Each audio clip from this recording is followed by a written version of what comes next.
अस्सलाम वालेकुम नाज़रीन, मैं वसीम अली और आप Wasim Ali Fisher YouTube channel देख रहे हैं। नाज़रीन, जैसे कि आपको पता है कि इसराइल अभी ग्रेटर इसराइल के लिए एक धमाका जो वो कर रहा है। पहले उसने फिलिस्तीन के ऊपर, फिर ईरान के ऊपर, ईरान से होते हुए अभी उसने कतर के ऊपर अटैक कर दिया।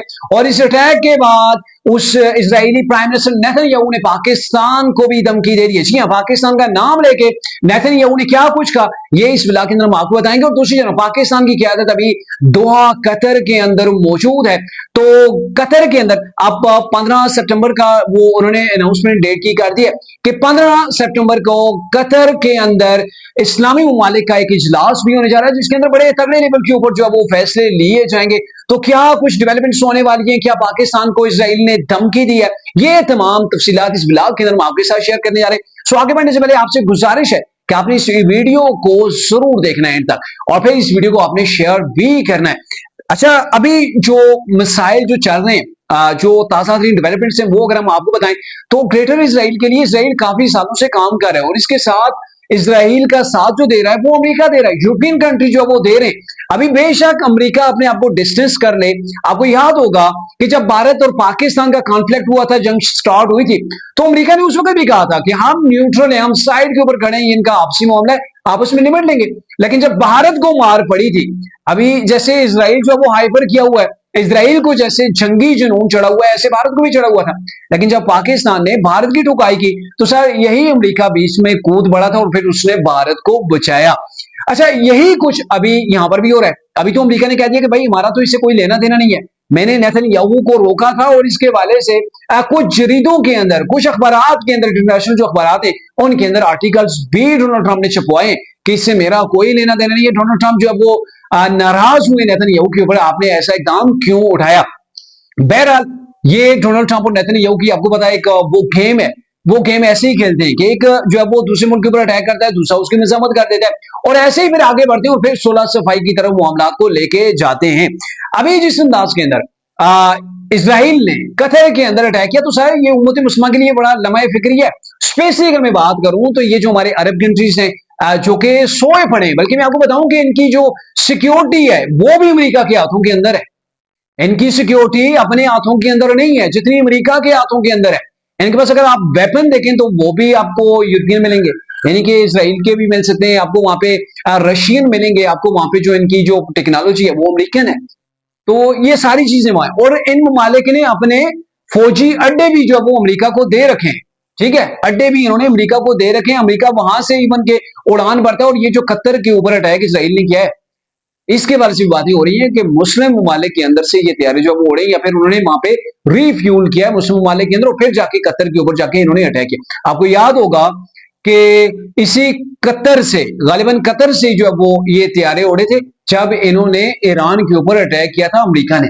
तो ये सारा सिनेरियो है। लेकिन एक चीज वो मैं आपके सामने रखने जा रहा हूं कि अभी prime minister of Pakistan Shehbaz Sharif ने कतर का दौरा किया। जबरदस्त इकदाम है कि अभी मुस्लिम हमारा मुल्क है, बरादर मुल्क है पाकिस्तान का, इसके ऊपर जब अटैक हुआ है तो पाकिस्तान का हक बनता है कि आप सिर्फ मजम्मत से काम न लें, आप वहां पे प्रैक्टिकली वहां पे जाएं, कतर के साथ शाना बिशाना जाके खड़े हूं। और यही चीज इसराइल को काफी नागवार गुजरी है।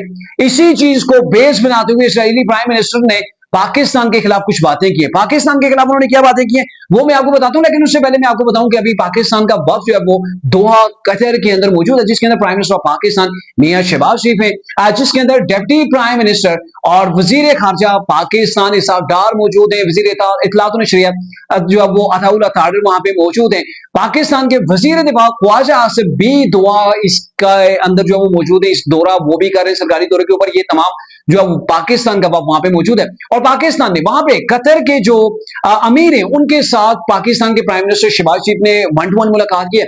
उस मुलाकात के अंदर पाकिस्तान ने ये कहा है कि इसराइल ने जिस अंदाज के अंदर पहले तो पूरी दुनिया का पूरा जो खित्ता है उसको ये डिस्टर्ब कर रहा है, उसके अंदर जो है वो ये जंगी जुनून जो है वो उसका इंतशार फैला रहा है, तो उसकी पाकिस्तान ने भरपूर अंदाज के अंदर समझ गया। पाकिस्तान ने यह भी कहा है कि कतर के अंदर जिस अंदाज के अंदर उन्होंने अपने वो जहाज भेजे, ड्रोन्स भेजे, उन्होंने कार्रवाई की, तो ये जो कतर की जो हदूद थी उन्होंने जो पामाल किया, जिस अंदाज के अंदर उन्होंने कतर की सालमियत को चैलेंज किया है, तो ये इंतहाई जो है वो काबिल मज़म्मत वाक़या है। इसराइल जो है वो दुनिया के अंदर दुनिया का जो अमन है वो बर्बाद कर रहा है और इसका खमियाजा भी उसे भुगतना पड़ेगा।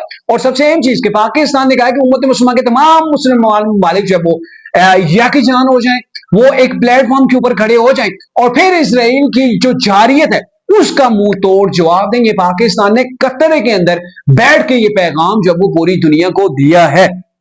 अब चूंकि इसराइली प्राइम मिनिस्टर के बारे में आता हूं कि उन्होंने पाकिस्तान के बारे से किया। गुज़िश्ता रोज ही इसराइल के जो प्राइम मिनिस्टर नेतन्याहू उन्होंने एक तकरीर की, उस तकरीर के अंदर उन्होंने पाकिस्तान को टारगेट किया है। पाकिस्तान के साथ कुछ और ममालिक को भी किया, लेकिन जो सबसे अहम उनका हदफ था वो पाकिस्तान था। उन्होंने उस स्पीच के अंदर इसराइली प्राइम मिनिस्टर ने क्या कहा वो कोट एंड कोट जो वो मैं आपको बता दूं। इसराइली प्राइम मिनिस्टर ने यह कहा कि जैसे अमेरिका को यह हक हासिल है कि अमेरिका 9/11 के बाद अफगानिस्तान और पाकिस्तान के अंदर जिस अंदाज के अंदर अमेरिका ने कार्रवाई की और वहां पे जो है वो अलकायदा के जो रहनुमा थे उसामा बिन लादेन उनको वहां पे जाके कत्ल किया।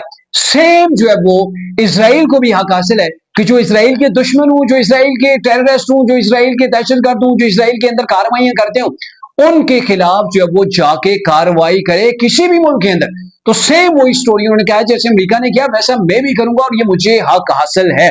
इसके ऊपर उन्होंने ये कहा उन ममालिक को शर्म आनी चाहिए। बहुत से दुनिया के ममालिक हैं जो आज इसराइल की मसम्मत कर रहे हैं, यानी कि जिन ममालिक ने इसराइल की मसम्मत की उनके बारे से इसराइली प्राइम मिनिस्टर नेतन्याहू ने यह कहा कि उन ममालिक को शर्म आनी चाहिए कि जब वो पाकिस्तान के अंदर कार्रवाई करते हुए उसामा बिन लादेन को कत्ल अमेरिका ने किया तो उस वक्त इन्होंने इन ममालिक ने क्या मजम्मत की थी कि ओहो हमारे साथ बड़ी नाइंसाफी हो गई, पाकिस्तान या अफगानिस्तान के अंदर अमेरिका ने जाके ये कार्रवाइयां की तो इन लोगों ने उल्टा तालियां बजाई। ये मतलब इसराइली प्राइम मिनिस्टर ने कहा कि पाकिस्तान के अंदर जब अलकायदा के रहनुमा उसामा बिन लादेन को अमेरिका ने जाके वहां पे वो उन्होंने जो वो कत्ल किया, ठीक है, पूरी कार्रवाई जो है वो प्लान करके, तो जब उन्हें कत्ल किया गया तो पाकिस्तान ने मजम्मत नहीं की, अफगानिस्तान ने इसकी मजम्मत नहीं की बल्कि तालियां बजाई कि अमेरिका ने जबरदस्त कदम उठाया है। तो ये दोहरा मेयार क्यों, यानी कि ये इजरायली प्राइम मिनिस्टर का कहना था कि अगर मैंने कार्रवाई की तो फिर उन्हें कहा जी इन ममालिक को उसूलों को मद्देनजर जो वो रखना चाहिए और इन ममालिक को अपने उसूलों के ऊपर कायम रहना चाहिए और कायम रहते हुए अमल पैरा भी करना चाहिए और इसराइल के हवाले से उन्हें इसराइल को सराहना चाहिए, इसराइल की तारीफ करनी चाहिए कि आपने दहशतगर्दों को मार के बड़ा उम्दा एक काम किया। इसके ऊपर कतर का एक जवाब आया।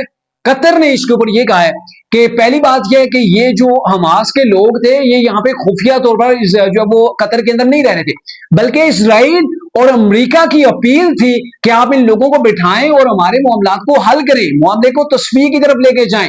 ये जो गजा जंग है इसका अमन हम चाहते हैं, इस जंग को बंद होना चाहिए। यानी कि इसराइल ने पहले अपील की, अमेरिका ने अपील की, फिर इनका वहां पे दफ्तर खुला और जब दफ्तर खुला सफारती तल्लुकात जो वो आगे बढ़ना शुरू हुए, इसके ऊपर जो वो डिस्कशन होना शुरू हो गई कि कैसे जो वो जंग बंदी की जाए, कौन कौन से आपके पास कितनी तादाद के अंदर जो वो दूसरे मुल्क के जो वो फौजी कैद है तो क्या इनको छोड़ा जाए, तो क्या मतलब पूरा एक सिनेरियो जो वो डेवलप होना था, इसके ऊपर बातचीत हो रही थी, मामलात आगे बढ़ रहे थे कि इसराइल ने उसी दफ्तर को टारगेट बना दिया।